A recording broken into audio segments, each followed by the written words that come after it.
Okay, welcome back mga scalper. Another technical analysis for BTC. And wag na nga nating patagalin pa.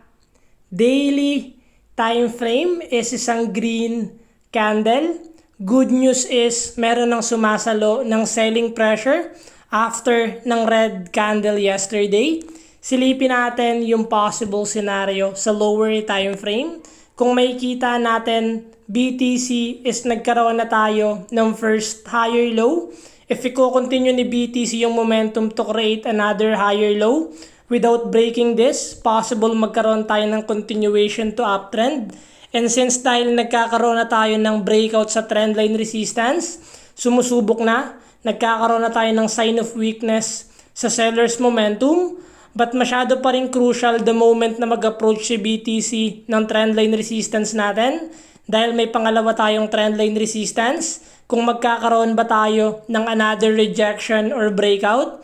So what we expect sa ganitong scenario, maghihintay lang tayo kung magiging continuation ba, kung papakitaan ba tayo ni BTC ng another volume, and to confirm yung bias to change to uptrend na, or magkakaroon ba tayo ng another rejection.